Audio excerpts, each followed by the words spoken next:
Hello, everybody. Good evening. Hello. Hello. Eric, am I good to start?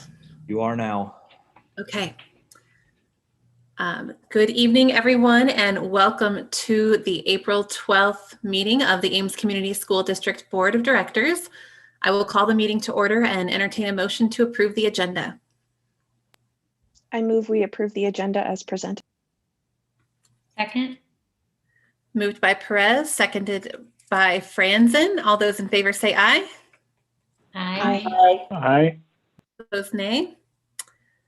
And Director Franzen, will you please read our purpose statement? Yep. The Ames Community School District commits to equity and access that empowers every individual to reach their full personal and educational potential. Thank you. And our first item this evening is our public hearing on the 2021-2022 proposed budget. And so I will read our statement on public comments. Residents of the district, students attending the district, parents or guardians of students attending the district, and district staff members may address the board about any topic relevant to the district, whether on the current agenda or not. Those who wish to speak must sign up at the beginning of the meeting. Speaker participation is limited to 3 minutes once per item. The views and opinions of citizens addressing the board do not necessarily reflect those of the board, district administration, or staff. Speakers are to remember that Iowa law prohibits the board from discussing specific employees, students, or their performance. Student speakers will state their name and school. Others will state their name and address. And if you would like to speak as part of the public hearing, please raise your hand and you will be given permission to speak.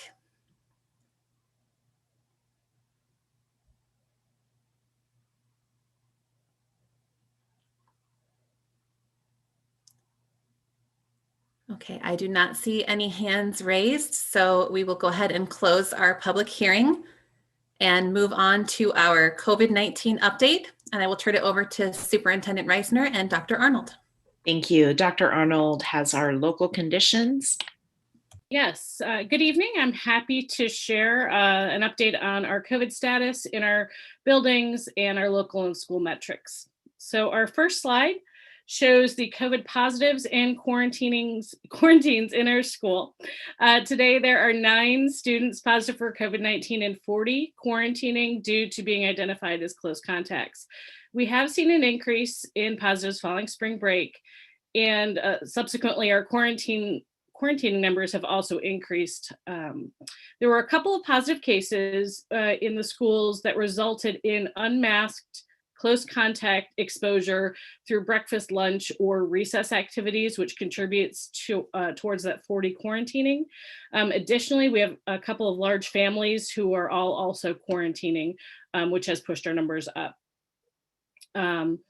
And I will say, though, a majority of the children that have had these unmasked close contact exposures are opting for the early return, which requires them to have a negative COVID test after day 5 to allow them to come back after day 7. And so far with all of these, we have not seen any cases where a student was identified as a close contact of another student when they subsequently had a positive test result. So they've all come back negative and been able to return so far. We currently have 1 staff member positive for COVID-19, 0 quarantining due to close contact or pending any test results. Just as a reminder, once a staff member is considered fully vaccinated, which is 2 weeks after their second dose, they no longer need to quarantine if they're exposed to a person positive for COVID-19. And you can see the graphs below showing the rates of COVID-19 among the staff and students, and see that increase in the student positives and quarantines, but our staff numbers still remain low. And I'm really hoping those student positives and quarantines start to trend downwards soon. The next slide shows our Story County metrics. Our 14-day average new daily case rate is 19, which has increased a bit after spring break and also since our last meeting. I'm hoping this is just a slight spring break bump, though it does match increases that we're seeing across the country. When you look at the positive cases over the past 7 days, those 68% are in the 18 to 29-year-old age group, and 2% of those are in those 17 and under. And our older population, we're seeing a lot less positives, and a lot of that can be attributed to that percentage being vaccinated. Our 14-day positivity is 5.1, and our 7-day positivity is 4.9, which is, again, a slight increase from our last meeting. The next slide shows our school absence metrics, and nothing really out of the norm here. Our 5-day average student and staff absence rates are shown there in the table on the top. We continue to stay well below the 10% absence rate area where we would be concerned, and have been consistent. We have little blips up and down, but in general, we've stayed fairly low. Our final slide is just an update on our COVID-19 vaccination clinics. We have held 9 vaccination clinics, 5 of them first dose and 4 second dose clinics. So those following the math, there's 1 second dose clinic left. Of these 702 who registered to receive the vaccine through our district, 72% have received 2 doses, 16% have received their first dose, and then are scheduled for their second dose this Friday. 7% received it elsewhere, and 5% did not schedule an appointment for the vaccine. They may have changed their mind. They may have had some factors that prevented them from scheduling, or may have gotten vaccinated elsewhere and not communicated that to us yet. So again, our last clinic is this Friday, and that's that second dose clinic. And after that clinic, we have talked with Story County Public Health, and if there's anyone who misses that clinic or has decides that they do want to get vaccinated, they can do that either by going through Story County Public Health or through any of the other pharmacy-based clinics that are out there. And as of today, the current projected vaccination rate for the district is about still 76%. Individual school vaccine rates currently projected to still range from 67 to 82%. Continuing to reach out to those, again, who didn't schedule or who may not have communicated with us if they did get vaccinated elsewhere, so that we can help to better understand where we are from an immune status in the buildings. And then what my plan is for the next meeting to share where we end up, at least as of this moment, with vaccinations. Of course, people who haven't gotten vaccinated may change their mind as time goes on, and that would only increase the amount that we have immune in the building. And I did put a note on there because there was a question at one of our previous meeting. Currently, the Story County vaccination rate is about 20% overall from the county, and that matches national. I was on a CDC call today, and about 20% of the population nationwide is vaccinated. So we're pretty much on par with the rest of the country in this county. That ends my update. Any questions that I can answer for you? No questions from me. This is Jamed. I just want to thank you for adding that the Story County piece, because I think that's neat. And ours then, as a school district, is higher. It's high then, which is good. Okay, thank you.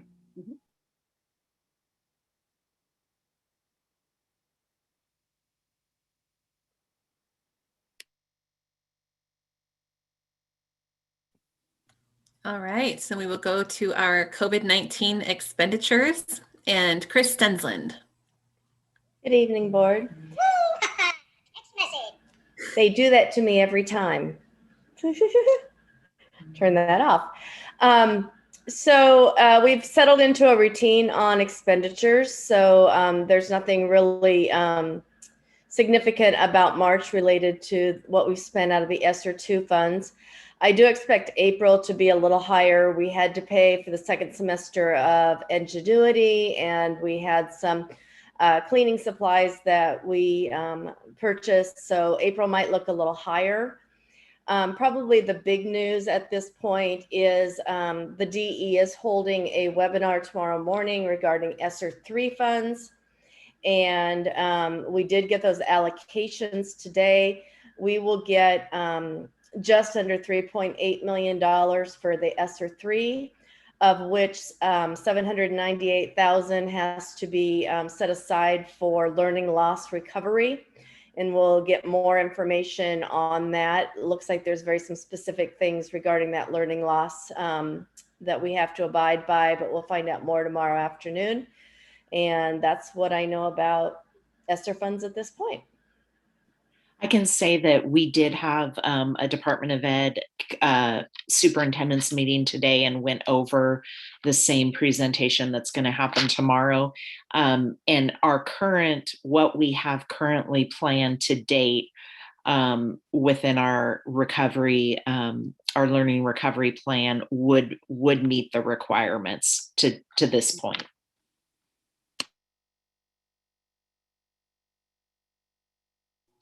Chris, just a quick question. And this is something that us board members do every month. We do the vendor payments. This is my first time around since the ESSER. So do they show up as well for the vendor payments, or they don't? I'm just wondering, what should I expect? So they do. Every vendor that we pay, well, other than payroll, because payroll comes to you as a total, so we don't give you a list of everybody's paycheck. And quite a bit of this is payroll. We're funding the two nurses and the COVID coordinator, plus any subs that we hire specifically because of COVID. So those wouldn't show up on the vendor report, but the other vendors would. It's just that you would most likely need to know the account number to know that they were ESSER as opposed to anything else. So the ESSER 2 funds have a project code of 4055. So that's how we know they're ESSER 2 funds. So if you're as you're reviewing the bills, if you're interested in that, you can ask us and we can point those out. But for March, there wouldn't have been much as far as vendors because most of that would have been payroll. Thank you. I was just curious what to expect. Thank you.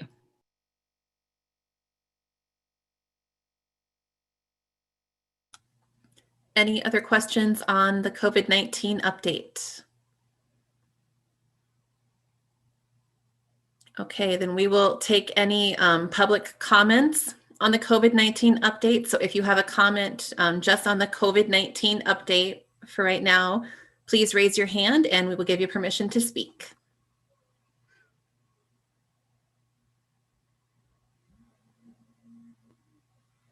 Okay, seeing none, we will move on to our information items.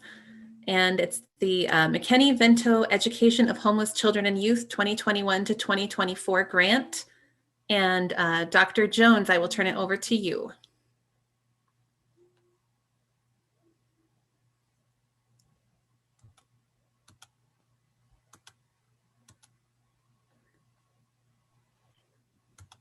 Sorry about that, Director Shields-Cook. Good evening, everyone. The grant is a 3-year grant that we communicate with the DE in terms of providing financial resources, specifically first for our homeless liaison, and then supplies and resources that we need to support our students who are identified in this way in our district.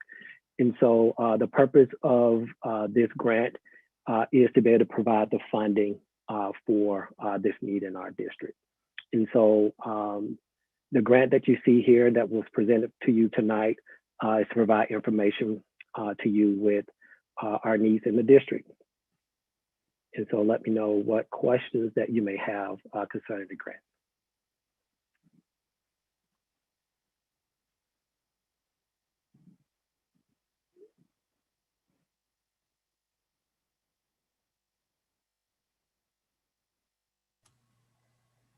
All right, it doesn't look like there are any questions. So thank you, Dr. Jones, for that information. And we will move on to our discussion items. Our first discussion item is our board committee update. And our first committee update will be the facilities committee. You can see in the notes, there was a lot about the construction projects, which we'll hear more about some of those later on. One thing I wanted to bring to people's attention is out of the Pebble budget, just something to be aware of that we had discussed and reviewed with Jerry. It looked great. He's got a vehicle replacement cycle where he automatically just keeps refreshing vehicles each year. and he'll be pursuing that with the Pebble funds as normal. But just wanted to point that out. And then the Furman Path lighting, he's found a way and has been working with the city and other groups to try to determine the best way to light the path between the high school and the Furman Aquatic parking lot. And he anticipates there'll be some temporary lighting put in place there, but we'll hear more about that as that comes up. So. Thank you. Any questions for Facilities Committee? Yes, I was wondering about on that same line with the vehicle purchase. There's that something that talks about the fields at the 24th Street Athletic Complex. I wasn't clear what it is that it needs to be done there. I can give the high level, and then if you have more questions, we could ask Jerry or Jenny. But as we were going through the Pebble budget, we were looking at it, and one of the questions I had to do with on the line items. There were 2 line items, and this was one of them that still had a lot of money remaining that hadn't been spent this fiscal year. And I just asked what that line item was about. This specific one is there was a correction and improvement that needed to be done at the baseball and practice fields where the surface that had been put in place had some issues, and it just had to be taken out and replaced the dirt and the fill. And this is where Jerry can go into a lot more detail. But long story short, there were some issues, and it was causing some issues for players and other teams as they were coming. So that was something that he had had in the Pebble budget to correct, and that's what that money is for. Okay, thank you. So the money is already there. It's not in it. Okay, gotcha. Thanks, Alan. I have a question for the Facilities Committee. We have received a couple of emails, and I'm having trouble keeping them straight right now. I can't remember if it was several emails about one item people wanted to name or a couple emails about different items, but I've been telling those community members that is an issue that starts in the Facilities Committee, and I'm not actually 100% sure that's accurate. Should I be sending them to you, or do they go to the district? You can send them. You can send them to me. Okay. Always safe. And I can go from there. They'll work through Jerry, but I can put that into motion Okay.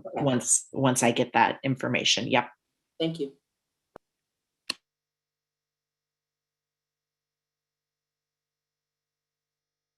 All right. And then we have Policy Committee, which met last week, and we will be looking at those in the policies for discussion. So our next discussion item is... I just want to provide a little, it's not an update, it's just a reminder that we have, sorry, the Teaching and Learning Committee is meeting this Wednesday, the 14th at 2:45. Thank you. Now, did any other committees want to provide any information? Okay, we will move on to the School Resource Officer data discussion. And that is Dr. Jones also. So I will turn it over to Dr. Jones, but kind of set the stage first. As you know, I am so sorry. I don't know if you can hear dogs, but I apologize for that. We looked at the data a few weeks ago, and we wanted to provide some time to review the data and then come back and ask questions. Dr. Jones will talk a little bit about overall just the process and how there could be inconsistencies. But, you know, I think at the end of the day, the thing that we really wanted to talk about today was also the data was a request that came from the administrators. At least one or two administrators had asked if we could go back the committee and collect some data. And so we did that. And what I want to point out tonight is really around the importance of looking at the research. And we had asked months ago, I want to say 18 months ago, but I could be wrong on that time frame.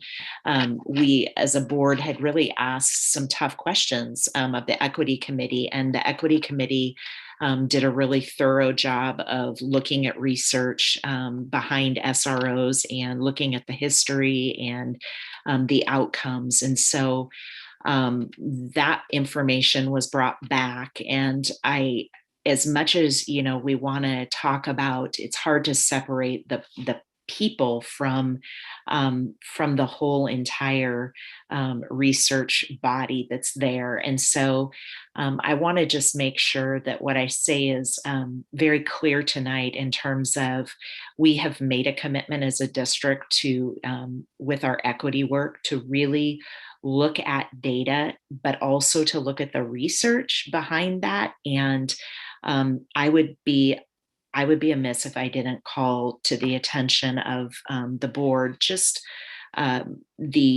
just kind of where we're at today.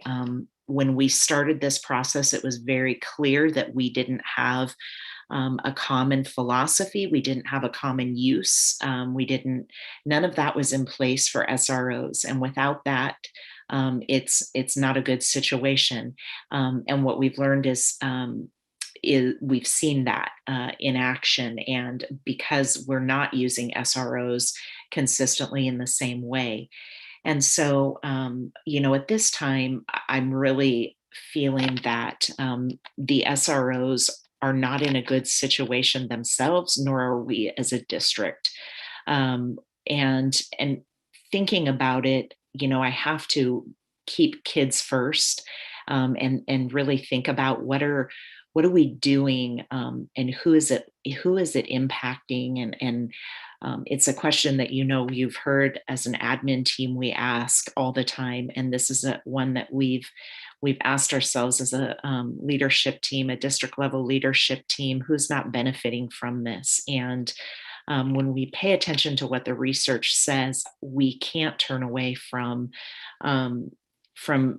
looking at this in a way that we've looked at all other practices and policies. And so over the years, the last few years, we've dug deep into our equity work, and we didn't look at our SROs and the practices and policies that we as a district had in place. Hear me when I say this is not an Ames Police Department issue. This is an Ames Community School District issue. And I want to separate those two because I cannot speak highly enough of our SROs that we have in place. They are phenomenal. And the one we had prior to these two was phenomenal. This is not about the people. This is about looking at the research and how we align all that we do in this district with our purpose and priorities. And so I just want to be really clear as we go into this data discussion about where we are as a district. And I would really be recommending that the board that we move in a direction as a district we formed a task force. Let that task force go through the process of identifying what are those activities that maybe our SROs are doing that really should be done by district personnel or mental health, or because I think we might be able to deliver services in a way that doesn't include a gun and a badge, and maybe when those situations arise, we have a different relationship with SROs. Keeping in mind, we do have a contract or an agreement, and we will have SROs next year through the end of the year. But I think what's important is that we go back and as a system, and we look at how we're going to utilize those SROs. Having those SROs in the building at all times probably doesn't meet our mission as a district when we look at our equity work and the research around that. So we've talked as a leadership team about some alternative activities. I've had multiple meetings with the police department, with the chief, and I've let him know the direction that I see us going as a district, and including hopefully getting to that place where we can include them in those discussions as to what it would look like next year. And some of those items that we had talked about would be things like updating our emergency response plans and our safety plans, doing some of that safety training, but utilizing our SROs next year in a much different way. So I'll let Dr. Jones take on looking at the data or talking about that. Yeah. So I know we've had a number of opportunities to have discussion specifically around the data that Aaron put together. And I know we had just a short amount of time for discussion around the data. I just wanted to just kind of remind everyone is that the data that Aaron shared was actually an extra step that we took to at least try to see what did the district look like in terms of interactions aligned with the research that we had previously done, just as Superintendent Reisner stated. And so we just wanted to absolutely be sure that we weren't missing anything. And so I wanted to start off with stating that. And one of the things that we really been engaging in is specifically around the conversations about the interaction. And so I know that we saw some disparities in terms of the number of interactions that the administrators put in versus the number of interactions that our SROs logged in. And we know we saw some disparities in terms of the numbers, but we knew going in that, you know, doing this part of the research of doing this data and putting it together, that it was probably more likely going to be a moot point, meaning that we weren't going to see anything differently than what we saw in the data. And again, I know there may be some questions, so I'm really interested in hearing your questions around the data. But we really felt like looking at the data, it just pretty much highlighted what we were already seeing in the data. Here's the thing for me, what was highlighted. Regardless of how many logins that the administrators put in versus the SROs, we know that our school resource officers have access to our students, typically that they would not if they were not in the building. Many of the conversations that I've been a part of centered around whether the interactions were positive or negative. And one of the things we really wanted to clear up was that our intentions were not to put a value on the number of interactions, but specifically on the interactions in itself. And what I mean by that, as I said before, is that whether our SROs are putting, giving our students stickers, or whether they're mentoring, or whether they're interacting, for instance, in situations where there may be some illegal activities happening within our schools. To me, whether they were positive or negative, the question was centered around the interaction, and that the interactions were geared toward our students of color, our free and reduced students, and those students who we identify as homeless. And so my question, as I continue to look at the data, and as I continue to be a part of different discussions, I always felt like we had we were having our conversations around the wrong part. And for me, it was just why, even though if the intent is to have a positive relationship with our students, why when we look at the data, there was an overwhelming sense of our SROs interacting with our historically marginalized students. And for me, I just couldn't let that part pass me by. We made a commitment in our district. You know, we read the purpose statement at the beginning. The Ames Community School District commits to equity and access that empowers every individual to reach their full personal and educational potential. And I think when we look at the information that we provided, even I shared some information with you from the state, from the DE, and I want to be careful about mentioning, and I'm saying this with tongue in cheek, about mentioning the DE. But I know in 2016, they provided some information around the school resource officers. And the secretary at that time wrote a dear colleague letter. And in that statement, they made the point that as educators, leaders, we can empower schools, educators, and staff with the skills and capacity to avoid relying on SROs in the first place, and also eliminate SRO-related school discipline policies and practices that may harm young people and needlessly contribute to their involvement with the juvenile and criminal justice system. We learned through our understanding and our definition around critical consciousness is that critical consciousness means is having the willingness and ability to see how power and privilege are at work to systematically advantage some. You know, we have really good relationships with SROs. We appreciate having them in the building, while simultaneously disadvantaging others, the high percentages of the interactions and the policing of our historically marginalized students.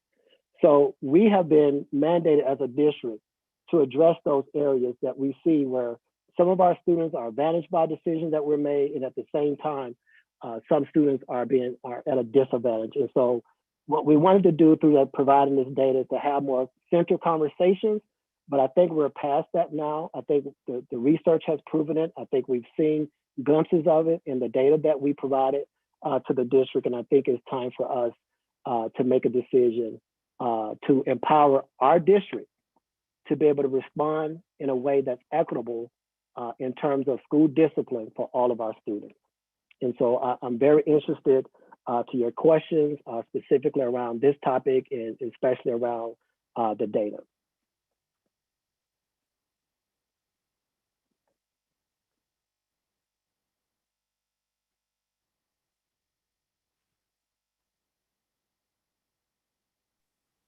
I want to thank you for all the work that you've done with this.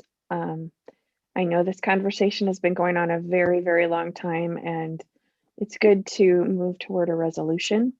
I do want to clarify that when I said what I said about the data, that I was speaking about the data and not the SROs specifically. So I'm not talking about the Ames Police Department. I'm talking about the data, and the data comes from how the interactions are, just like Dr. Jones said. So I really appreciate it. Thank you.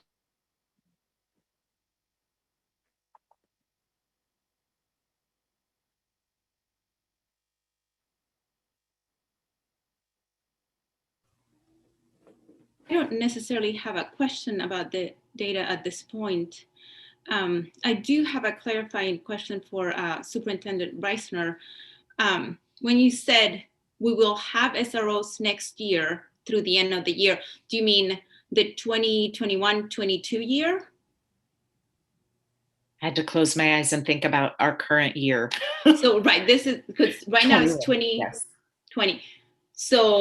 So fall August to next year, and the task force will be doing what exactly? So that I'll do both questions. Thank you. Okay, thanks. The first question in regard to the contract or the agreement, we have to give notice by January 1st of our intent to end that agreement early. And so we will have SROs for next school year, which would be the 21-22 school year. How we use those SROs is really up to us as a district.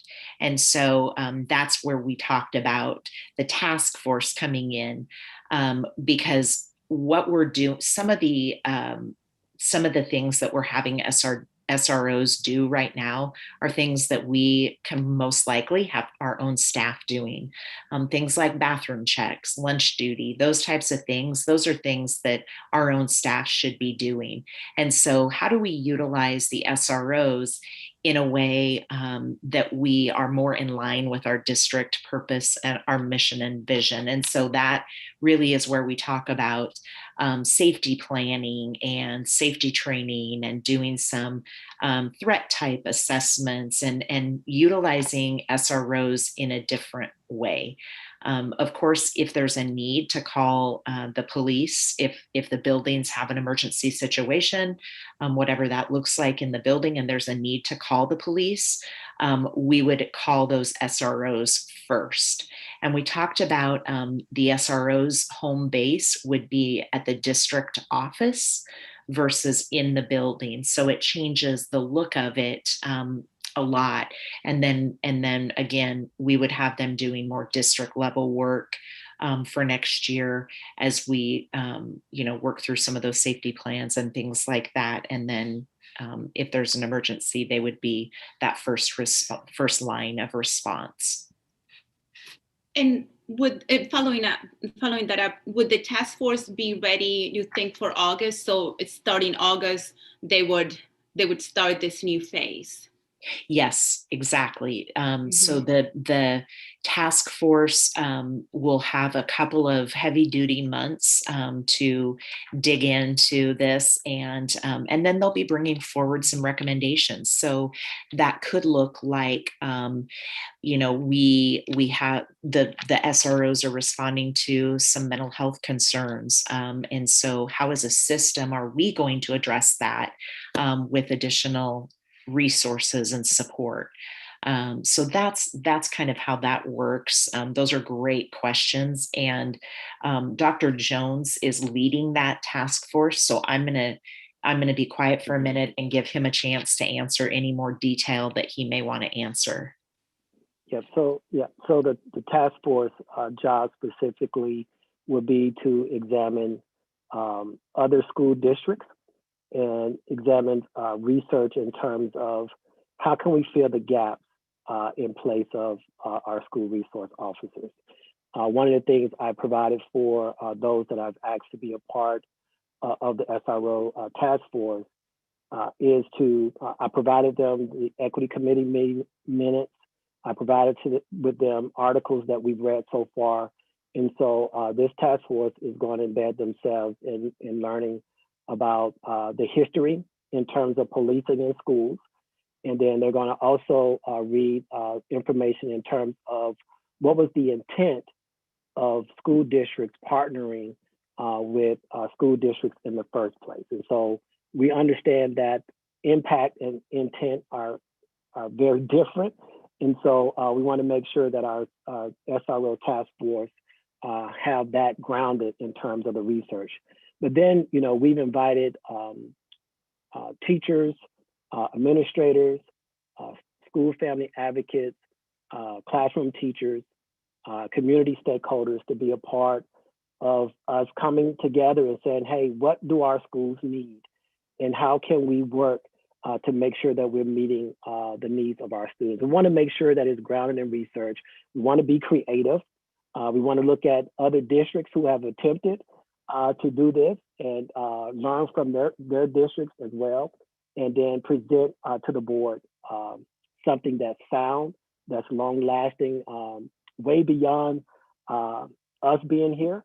And we want to make sure that we're providing and meeting the needs of our students within the building. And one thing that I forgot to say earlier, over the last couple years, we have put additional resources in our schools. And some of that was so that we could see how those resources impacted the building. And so we've added a behavior interventionist or a behavior coach to each building. We've hired additional school resource officers to handle additional student family advocates to handle those outreach and coordination of services.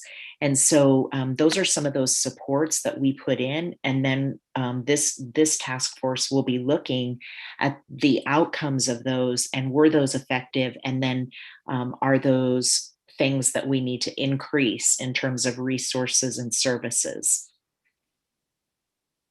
And one last question, and I know my fellow board members have questions. I just want to be super clear that I'm understanding what it is that we're doing with the SROs, because I read that the lecture and the stuff that we that the equity committee did. So I just want to make sure that I'm understanding. So then on January 1st, 2021, are we ending then the contract with the SRO, or will the task force January 2022? We will be ending the contract with the SRO, or no? Or is that dependent on what the task force comes out with? I'm wondering, I'm not understanding that piece. Sure. Dr. Jones, do you want to answer that, or would you like me to?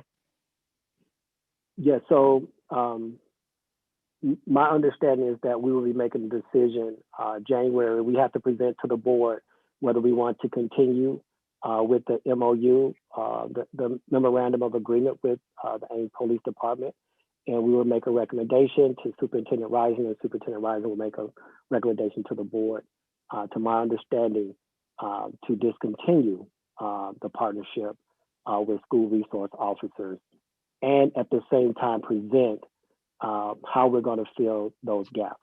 Correct me if I'm wrong, Superintendent Rising. No, that's correct. It would not be wise of us to not come to the board with how we are going to fill the gaps.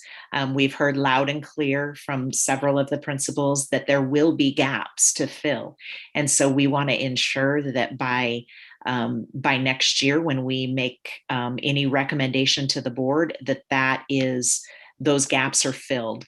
And I did contact legal and talk through with them the process. And so this would come to the board as a contract. So we would bring it to the board before January 1st. And we would handle, the board's job would be to handle it as a contract.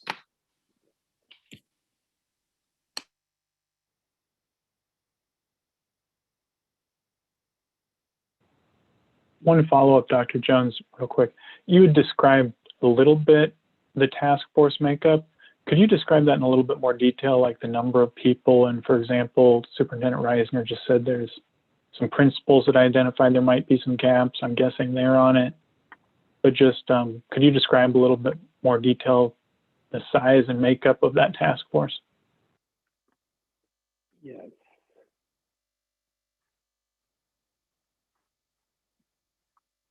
So I was trying to pull up the list here in my list of tabs.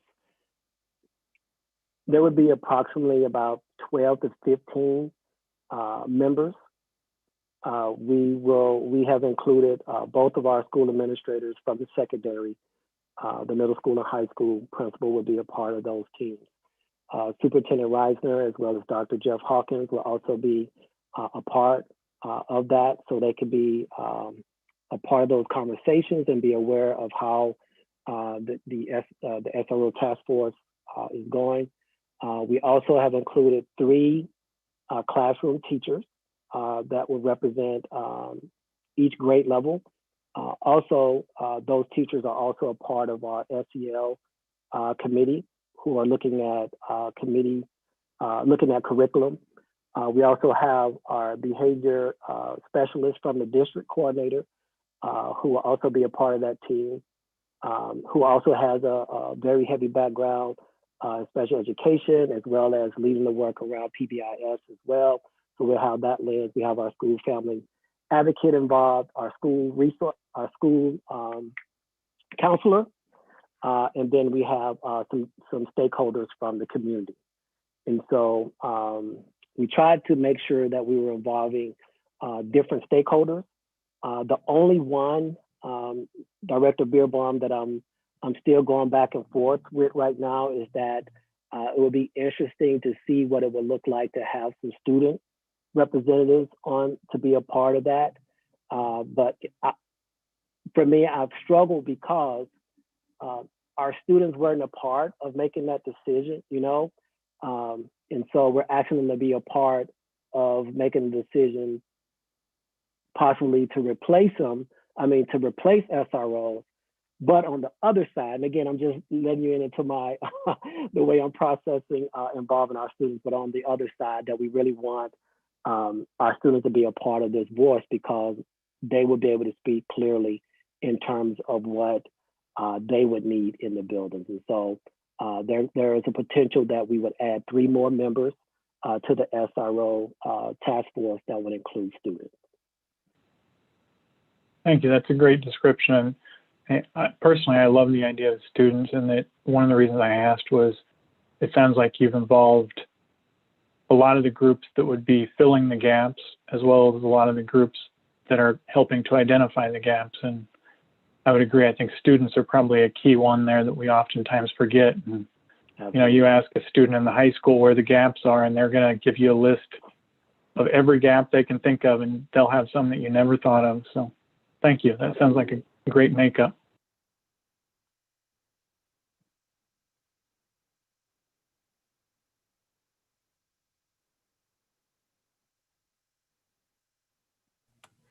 Well, I don't have a question, but I just wanted to say how much I appreciate this process. I really appreciate the thoroughness and the care that's going into making the decision and making sure that those gaps are identified and that we're ready to fill them before a recommendation would come. So I appreciate that. Thank you.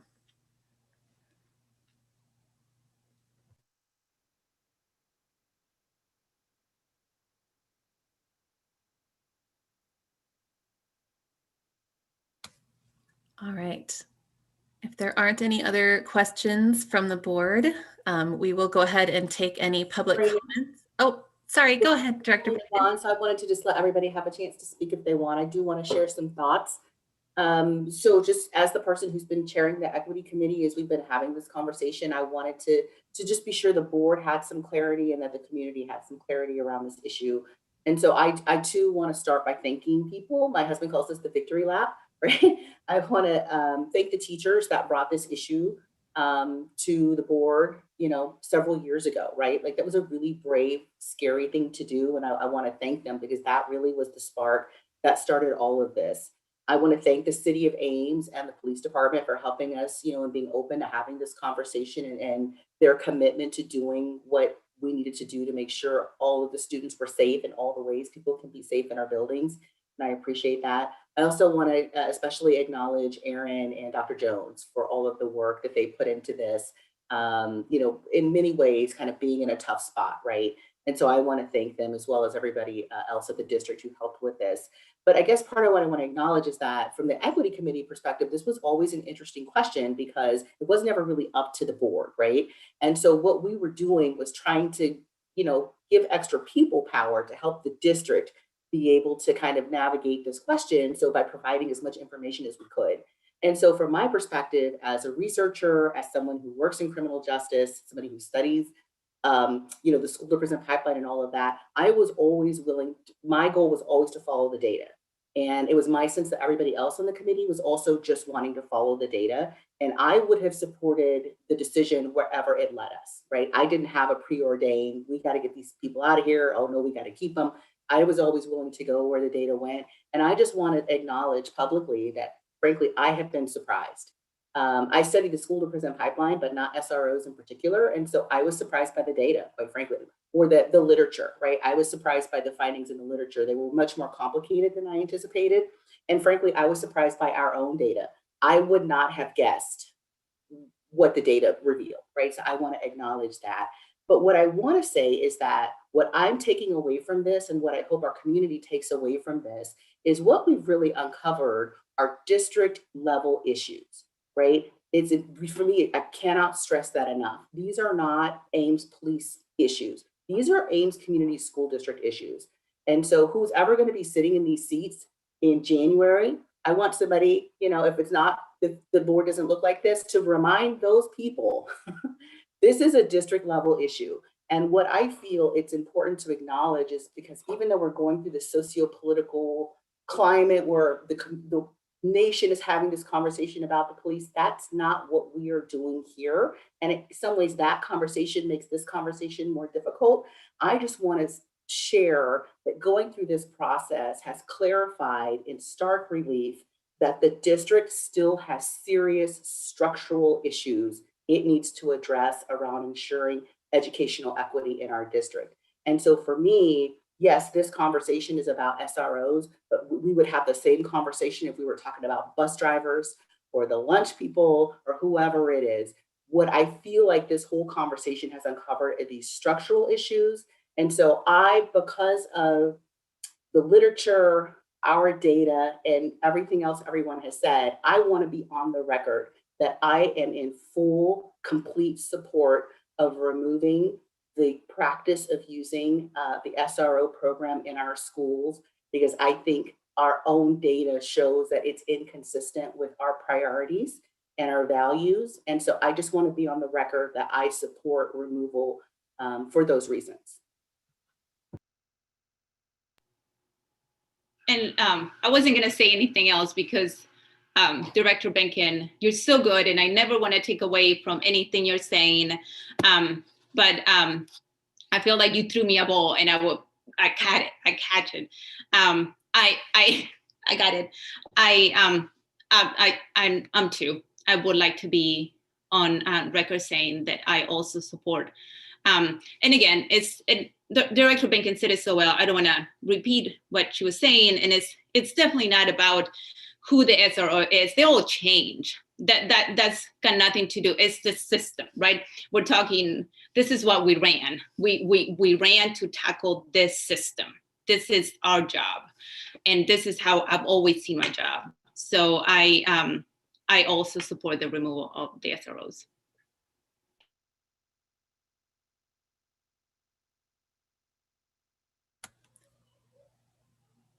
Well, I know we're not having a vote or anything, but I also support the removal of the SROs.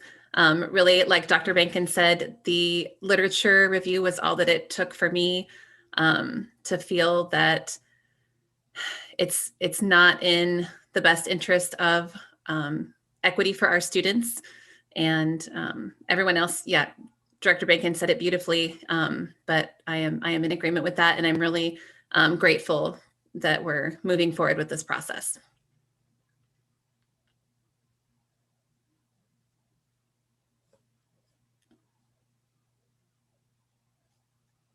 Okay, we will go ahead and take any public comments on the school resource officer data discussion.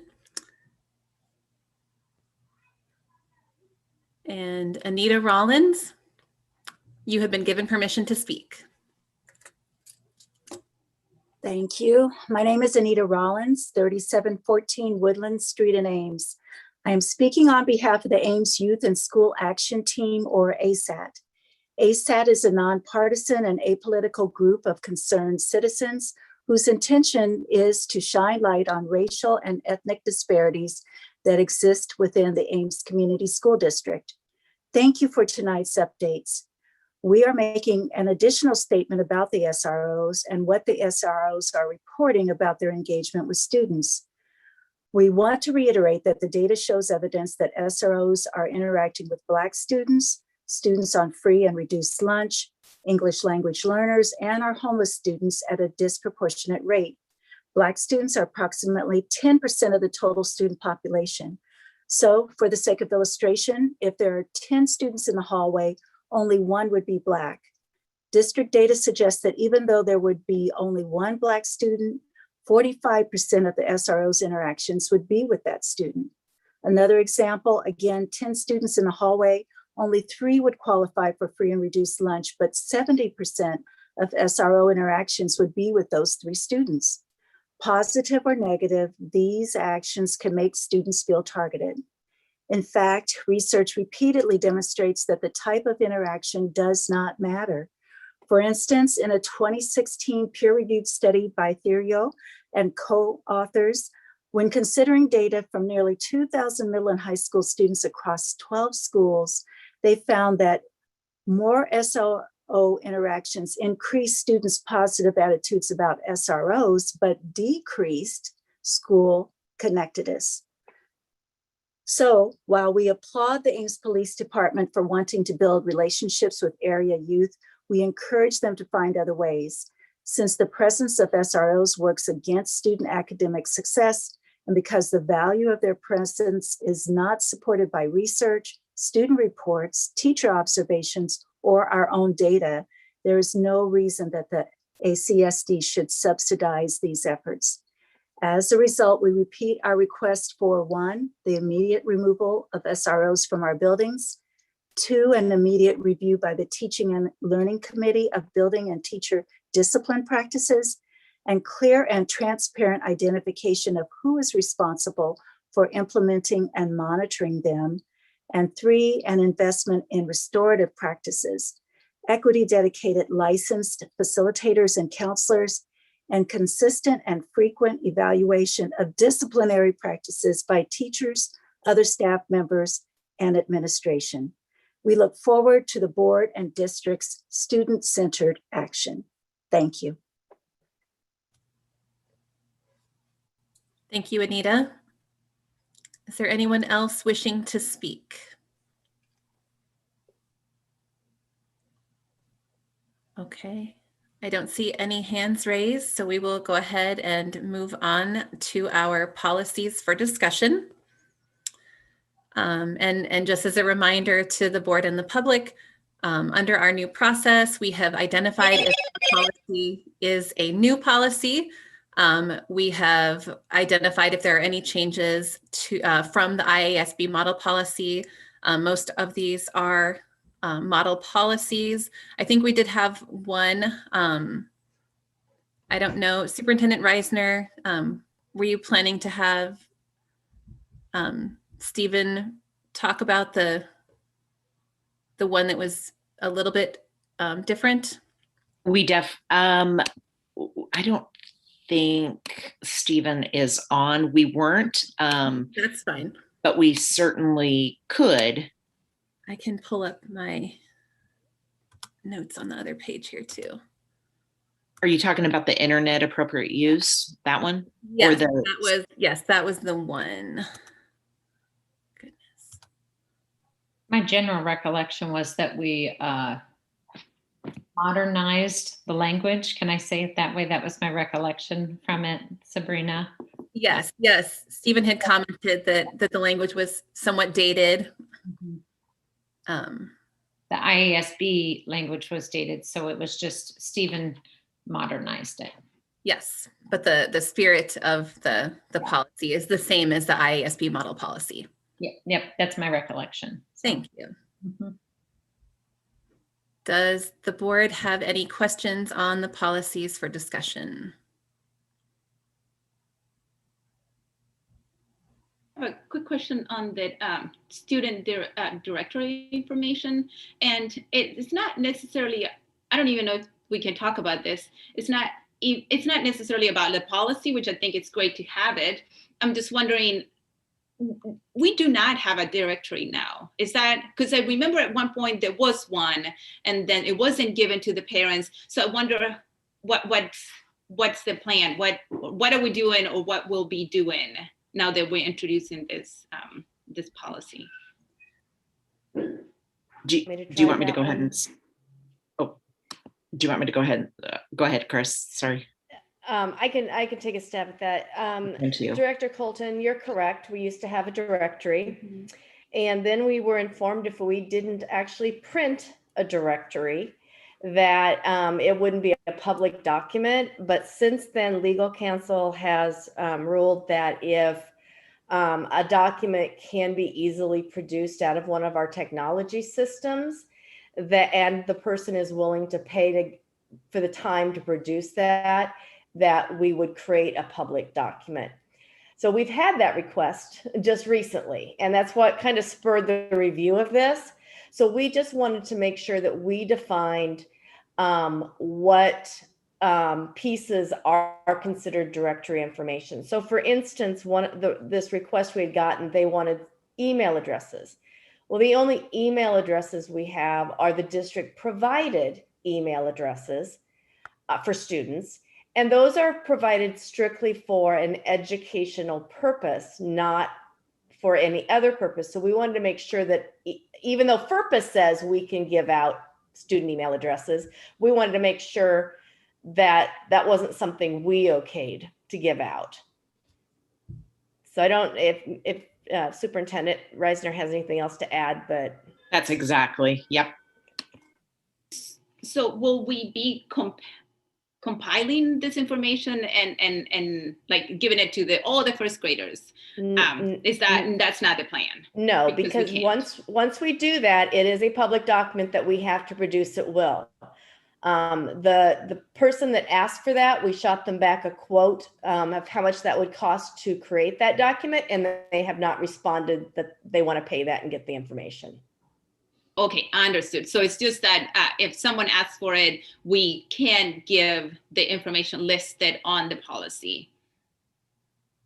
Correct. And then that's it. Okay, gotcha. Okay, understand. Thanks.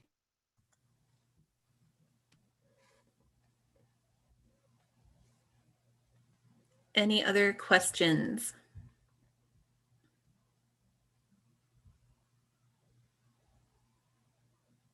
Okay. These are all IASB model, right? Like Correct. All of them are legally required. Correct, and some of them are mandatory policies.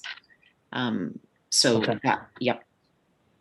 I think A couple of them are interesting and I think have some implications as to who they harm, but if they are legally required. if you scroll up, sorry, whoever has control, 906. Oh, yep, that side's keep going because I think I don't have my notes in front of me, but I believe 906 wasn't that one a duplicate that we were removing? Yeah. Yes, it was one that was included in a different policy. And so we're just bringing it because we are eliminating that standalone policy because it's already in a different place. Mm-hmm. Thanks for that reminder. And 707.7 we are also rescinding because it's in other policies. I'm kind of curious about what you said, Director Beerbaum. Is that something that, do you think the language could be changed in some of them? Not you kind of sparked an I don't interest. think so, but for example, a student directory.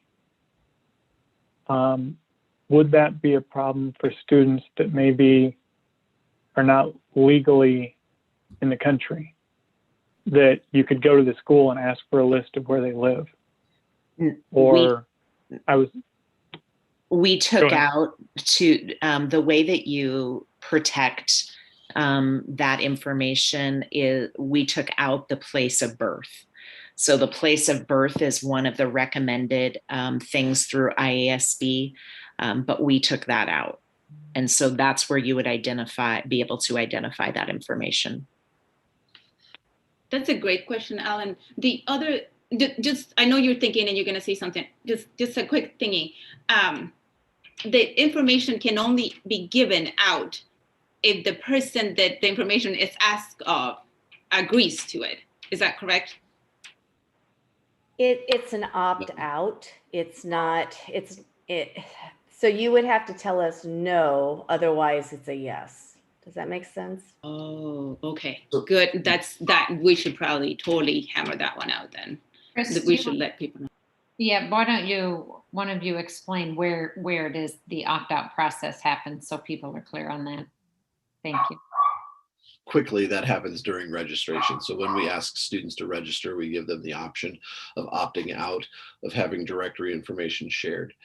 And again, just to because it can get a little conflated, like having a physical directory, but then identifying what information is directory information. So this policy really just identifies what information do we consider or label directory information. Not that necessarily we're going to produce a physical directory.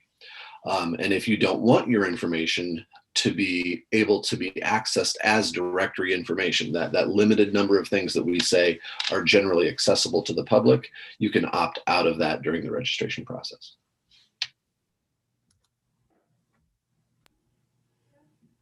Alan, were you going to say something? I don't want to jump in. The other example, and this is just me, I always get concerned about people being monitored as far as what information sources they're using or looking at, because there might be reasons they're looking at it that they don't want people to see. I guess the one question I do have is on the internet policy. It was not clear to me, are students and the sites they access and the places they go and the information or things they look into tracked and available to their parents? I believe, I had to check if I was unmuted. I believe the answer to that would be yes. That information could be obtained. But Director Beerbaum, I did not know that was going to be a question. And so I will find out the answer and get back to you. So if you don't feel comfortable voting on that tonight, and if you ever have those kind of questions, could you get me those if possible ahead of time, just so that I can have a response ready, because I'm not positive and I want to give the right answer. And Stephen is not here. He has a board meeting tonight as well. So I can definitely get that and get it back to you if you want to pull that one. He's actually. That's fine. We're not voting on it anyway. Mm-hmm. Yeah, it's just informational. So that's why I asked the question. Mm-hmm. It's something if you had before we vote on it, but I don't think it'll stop me from voting on it because it's IASB, right? So I can get that. It was more but an answer to Jeanette's question. I'll get you that information, and maybe I can get it before the end of the board meeting so that you know, so That's that not a everybody big deal. knows. Are you sure? Yeah, it was just something that came up as I was thinking about Jeanette's question. Okay. Thank you. And something that came up because I was thinking of your question, Alan, so I'm throwing it back at you. I was just thinking, so the student directory information, we have to have this policy because people are asking for this information, and according to council, we can give it out. So therefore, we have to have a policy. Is that the correct train of thought? Yeah, we have. What was that? Sorry. I'm sorry, I don't mean to step on you. Go ahead. You go ahead. Yes, annually we have to identify the information that we identify as directory information. In other words, we must publish a policy and review it annually that identifies what information should be and is going to be made publicly available. And then annually people have the opportunity to opt out of it. And council said it's okay for us to give this information unless people opt out. Gotcha. Thank you. Thank you. Can I clarify something on the opting out? Sorry, my husband's bringing me a drink. If someone opts out, does that mean if they're in an athletic activity, they may not be listed as being part of that? Yeah, actually, an activity roster is a really good way to think about typical directory information. Yes. If they, yep, exactly. You're right on. The reason I'm asking is just so that people understand if they've heard this now, that their child's information could be requested and provided because they're part of student directory information, and they say that doesn't make me happy and they opt out, their child may not be listed as participating in a sport in a roster of athletes that is given out? Yes. Now, my experience as a building, my experience as a building principal is in that scenario. Oftentimes, we would call and we'd say, "Hey, Miss Hawkins, I see that you opted out for Jeff's information. We're putting together the roster for Friday night's game. We just want to make sure that that's the choice you wanted to make." And then Mrs. Hawkins either says yes or no, right? But yes, you're exactly correct. If somebody opted out of that, we would not put that information in a roster because that would be a very good example of directory information. Thank you. And I do have Stephen coming on. So Eric, if you could look for him to answer that couple questions, at least that one. See, everybody wants to run for the board, and then they realize you spend 20 minutes talking about a directory. Right? Stuff. This is the work, people. Well, then I'll ask another question to that point. Why is a photograph part of the directory? If I look through that information and thought about the stuff there that seems the most sensitive to release publicly to just somebody that asked for it, why do we have a photograph in that? You mean it wouldn't be sensitive, or it is sensitive? Which way are you? It seems like one of the more sensitive ones there, because that could be used then to effectively have a directory of all the kids in Ames and be able to recognize them. Wouldn't we have to have that for like our school pictures? You have them for schools pictures, you have them for athletics, you have them for you name it. We have pictures everywhere, pictures of students who are doing great artwork, pictures of students in band, pictures of students. So all of our student activities, when you see those pictures posted, those students have not opted out. Yeah, so it's basically the ability we can have their images and use them. Yep. And Eric, Stephen's in the waiting room. If you could, in the waiting room, Stephen's in some room. If you could let him in. He's in. Hi, Stephen. Can you hear me? Question. Can you hear us, Stephen? Hi, guys. Sorry about that. My home computer is acting a little up. Can you hear me okay? Yes. Okay. There was a couple questions that I think you need to answer, but one of them I gave an answer for, but I want to make sure that we're correct on that. And so the question was around if a parent wanted to access information regarding sites that their student had been on, is that possible? Director Beerbaum, did I say that right?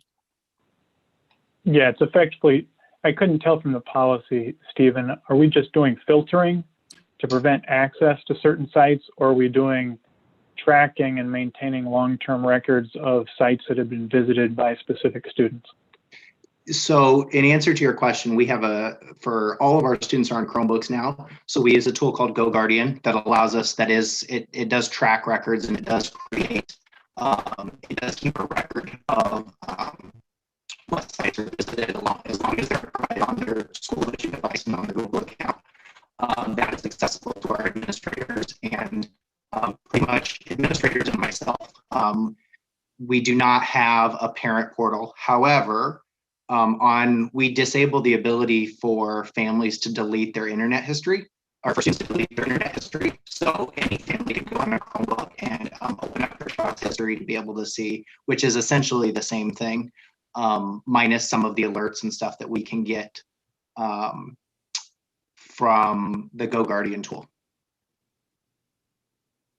How long does the GoGuardian tool keep the history? You know, that's a great question. I've gone back at least 45 days before. I'm not sure, to be completely honest, if there is a retention period on it. I think it just kind of adds it as long as that account is active. But I can look into that and find out. I was just curious about it. Like you said, you can't delete your history off of there, so it's there anyway. Stephen, I don't think you need to worry about. We'll make sure if that's something the board wants, but I don't want you to invest a bunch of time in that. Okay. Yeah, don't worry about it. It was just a curiosity thing. You don't have to look at it. Okay. Yeah, I know we've done investigations before that have gone back at least 45 days. The other thing too, if it's an email, if it's not necessarily a site, if it's an email or a message, we have other tools available. I won't necessarily go into it in a board meeting, but we have some other tools available for other types of activity on Chromebooks that we can investigate, and those we have no retention limit on. So I can go back if it's an email or a message or something like that. We have some tools available for us. Yeah, and I guess I should clarify, I wasn't asking to do more. Personally, I would do less. So, yeah. We did. So prior to myself coming on board, The district's stance had been to only filter tools while they work on the district network. After consultation with both our directors and principals, and the fact that in remote learning took on a new stance, we did change that. So if they're on a Chromebook, if they're on a school using their school issued device or their school issued account, we do track that. What we were finding is students that were actually in-person learners were simply turning off their access on our district network and joining a hotspot on their phone as a way to get around our network-based filters. So I've been at this about 6 or 7 years now, and I always know we're playing catch up with the kids and trying our best. But you'll see reflected in the language of that policy. We can make no guarantees, and I wouldn't stand here in front of the board today and say that we do. But it's definitely to your point, Director Beerbaum, I would say it's definitely a balancing act for us. How much is too much? We don't do anything on personal devices or a personal account. We've been asked to, both by parents and administrators, but I think that gets us into some difficult areas, both technically speaking and from a policy disciplinary lens that we wouldn't cross those bridges yet. Thank you for that clarification. Absolutely.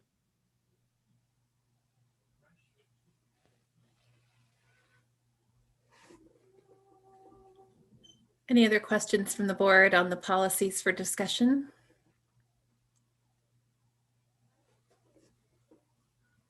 All right, we will take any comments from the public on the policies for discussion. And Tracy DeMarco White, you've been given permission to speak. Thank you. My name is Tracy DeMarco White. I live at 2621 Clayton Drive.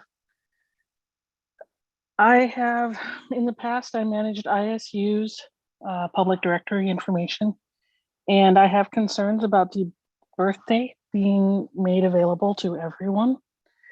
We often had at ISU people basically paying the $20 for the directory and then having all of that information available. I am concerned about that information being made available to anyone willing to pay the fee for a directory. I also understand that FERPA actually has a fairly broad set of things that qualify as directory information, and the board can choose which of those, well, the board and the district can choose which of those they are willing to actually make public. I would like the board and the district to consider the security implications of making everyone's birthday a public information when that is a very common security question. Dates of attendance are as well, but I also know that Iowa State basically made 5 different sets of public information, of directory information that the students could opt into or out of making public. The complexity of that was difficult, but it's something that can be done. It is something to consider when you're looking at actually publishing a directory. And while you may not publish on paper, anything electronically published is everywhere. Thank you. Thank you, Tracy. Are there any other comments from the public on the policies for discussion?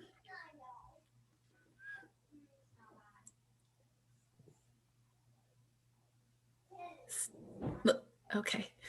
So are we going to pull that one back then? That the one that had all the comments, is that already coming back to the committee, or do we need to have a process to pull that one back? It sounds like that needs a little more thought. I think we would just need to pull it from the next agenda. Is that correct, Chris? From the action items? Yeah, it hasn't been published as an action item yet, so it could be referred back to the committee if that's what you want to do. Okay. Don't we need like 3 votes or something to take it back to the committee? No. What is it, Elisa? It's just it's just a discussion item, so the committee can we can review it again. Yeah. Let's do that. So whoever's in charge of the agenda for the next policy committee, can we just put this back on? It feels like we need to have more conversation around that one. Is that okay? Sounds good to me. Awesome. Thanks, everybody.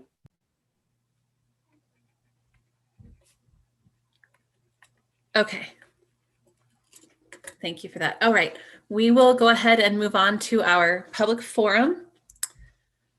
And I will just give a reminder to please state your name and address, or if you're a student, state your name and school. And if you would like to speak as part of the public forum, please raise your hand.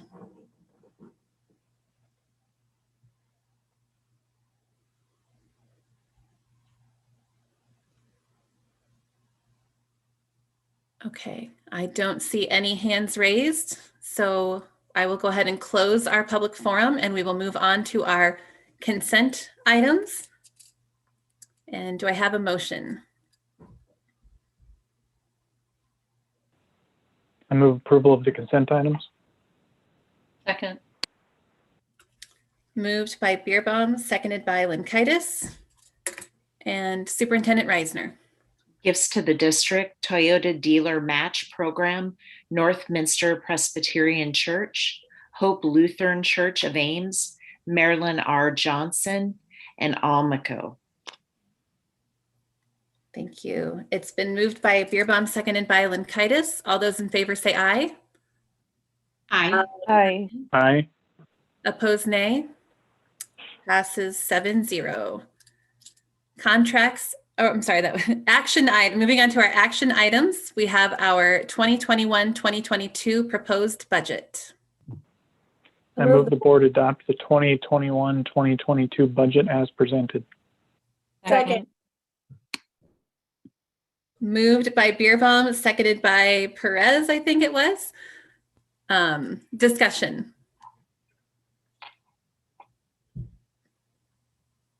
I have one question that because of one of the comments we received, and because oh shoot, it's the next item. Hey, sorry. Okay, I have nothing to say. Sorry. No problem. Okay. Trying to give wait time. Okay, I think we're okay. Moved by Beerbaum, seconded by Perez. All those in favor say aye. Aye. Aye. Aye. Aye. Opposed, nay. Passes 7-0. And the 2021-2022 proposed new money budget. I move the approval of the proposed new money budget. Second. Moved by Perez, seconded by Linkaitis. Discussion. Okay, this is my question. It comes from one of the comments that it was made in the public forum. I'm wondering, so the SROs are listed with the ESSER fund, but because it was said that they would be housed at the district office, are we effectively removing them from the schools in the sense that they will not be housed at any given school? They will be at the district office. And if there's an emergency or something that is police related, they will go to the buildings. Did I understand that correctly? Yes, correct.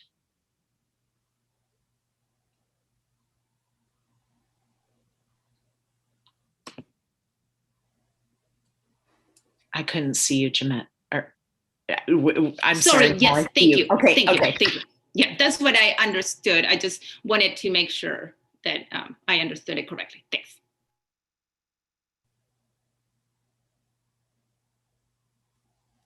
Any other discussion on the new money budget? Superintendent Reisner, you had mentioned in the SRO discussion then that there might be the need for additional resources that the task force might come forward with. Is the idea that that would come as a change that you've accounted for already in the new money budget, that you might have to have a reserve? I know there is a bit of a reserve there. Yeah, depending on what those resources would look like, some of them may fall under ESSER funds. because we know we've been having discussions about some of the behavior challenges we're seeing right now with students are related to students being, at home and not having the socialization skills. So it's definitely part of a learning recovery plan, those soft skills and those behavior, social emotional learning skills. And so those may be part of our ESSER 3 learning recovery plan. We talked a little bit today at the superintendent's when we were doing our overview of the funds and what qualifies and things. And so, districts are seeing a lot of those behavior type issues that additional mental health or supports of some sort are needed.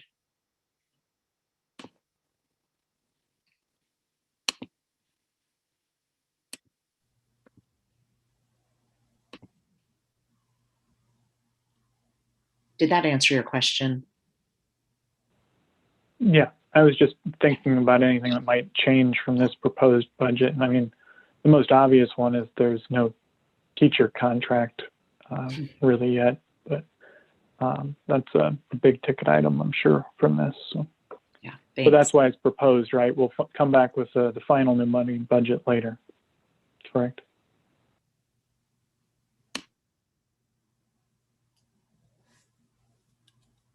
Okay, it has been moved by Perez, seconded by Linkaitis. All those in favor say aye. Aye. Aye. Aye. Opposed, nay? Sorry. Passes 7-0. And the 2020-2021 leave exceptions.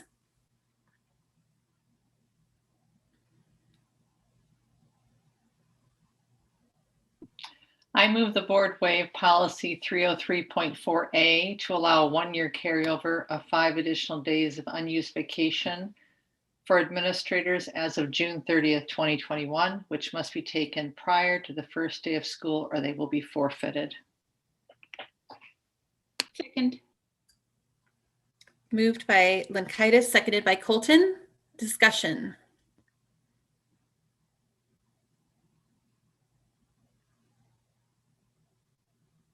Okay, all those in favor say aye. Aye. Aye. Aye. Aye. Opposed, nay. Passes 7-0. Mitchell Elementary additions, change order number 6. I move the board approve change order number 6 for the Mitchell Elementary additions and remodel project to Lane Construction Group in the amount of an additional $6,852. Second. Moved by Franzen, seconded by Beerbaum. Discussion. All those in favor say aye. Aye. Aye. Aye. Aye. Opposed, nay. Passes 7-0. Policies for action. I move the board approve the policies as presented. Second. Moved by Franzen, seconded by Bankin. Discussion.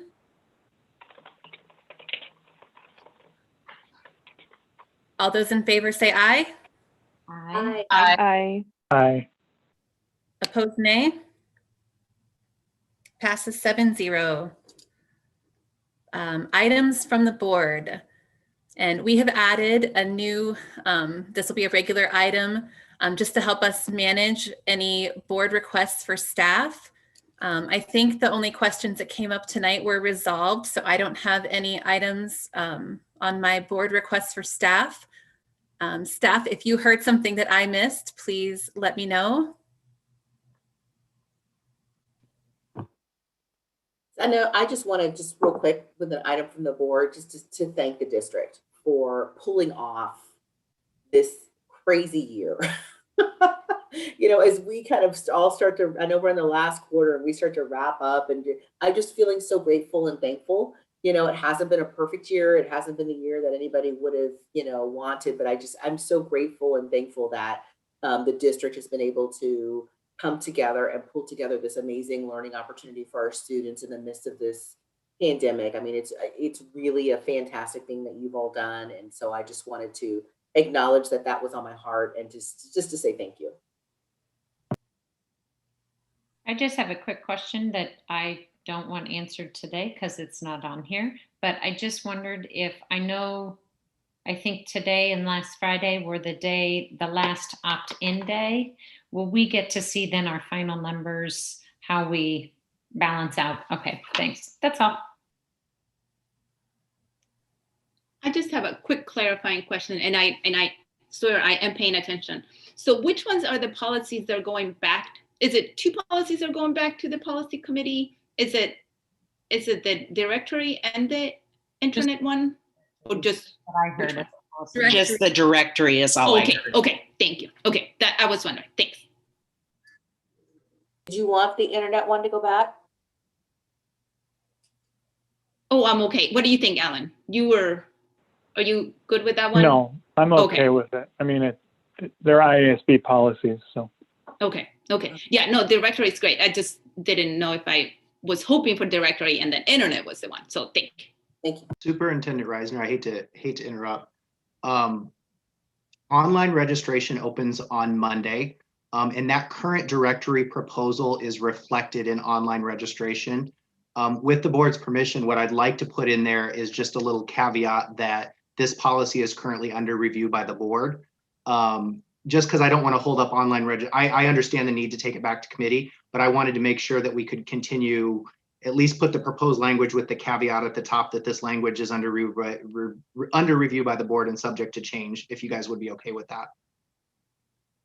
Is it, the other thing I'm wondering, this would have, if we didn't pull it off of discussion, it would come back as an action item and we have a meeting next week, right? Shake your heads or not. Yes, don't. I feel like, aren't we in a cycle right now that we have a meeting next week? We do. Monique, oh my gosh, I didn't realize that. I think we do because this meeting is off, right? Wow. It could have been last week. Because of the timing of the budget. You're right. Okay, thank you. Yep. Maybe one suggestion would be, because registration, although it would still be a day off if it opens on Monday, but possibly we could have a discussion this week to resolve that before it comes back as an action item. Because when things come forward as a discussion item, it doesn't have to be in the exact form that it comes as an action item. So it seems to me we could have a quick discussion and make some adjustments to it, possibly, unless it's a longer discussion that I'm not anticipating. But I will rely on staff to determine if you feel like we could accomplish that by next Monday. I absolutely think we could. Yes. Do you, Stephen? Yeah, I absolutely. I was listening. I apologize. My computer died as the caller, but I was getting filled in, and I think we could make some fairly easy edits to that. I would just like to share with the policy committee some of the implications of what was allowed in and what wasn't when we revised that policy from IASB. But what I will do is I will just put a caveat for that online registration. And then if that's resolved by Monday, then we'll take that off of there. But that way, at least we can start to collect. We do have a lot of families really looking forward to online registration on Monday, which we love. So we'll at least get that caveat in there. And so if people wanted to wait for that to be resolved, they would know. Thank you. Thanks, Stephen. And so today is Monday. So we just need to post that we're going to have that discussion as a committee. So I'm just saying this out loud so I don't forget. JD, I know you can't speak to me on this, but just hear me when I say that, like, we could see if the board could do this on Wednesday or Thursday so that we could move forward with that. Isn't it just the policy committee that needs to meet before next Monday? Yes, but it has to be public, posted. So yeah, thanks. Okay. Any other board or staff items? I just want you to thank everybody for putting together the registration paperwork. And as you said, Stephen, my son was pretty sad today when I told him that just because there's a piece of paper you have to take back that says you have to do it before the end of the year, if you hide it and don't show it to us and don't put it in your bag, that doesn't mean you don't go to school next year. He had a plan. So thank you guys for all the hard work you're doing getting registered for next year. Yes, and for any families watching, I know Director or Mr. Schmidt and I both had a conversation. That paper that many of our families received, that's kind of our informal, so we can start to plan. That is not our online registration process. So for those families still hanging in there, that'll open on Monday, April 19th. And then that will also be the opportunity for those families looking to do remote learning next year. That will be the opportunity that they have to sign up for remote learning. So you'll see more of that communication coming out this week. And again, we've got a pretty good communication plan. Eric and I have worked out for that, but that's a great opportunity to clarify, because we did have some families that thought they signed the paper and sent it back and they were done. And it's a little bit more than that, but we try to make it as easy as possible. Or there's other parents like me who go, paper, what paper? Hey, if you didn't get one, that's okay.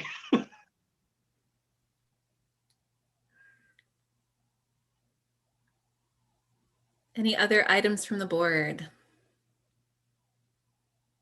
All right, items from the superintendent. I did not have any. Great. And then our board planning calendar, we have already confirmed that we have a meeting next week. I don't believe there are any other changes on the board planning calendar. So any comments on that? So that May 3rd meeting will be our first in-person meeting. Is that right? Thank We're you going for back that. in person on Yes. the 3rd? May 3rd, we will be meeting in person. And we will still have the opportunity for any members of the public who are listening for you to participate virtually.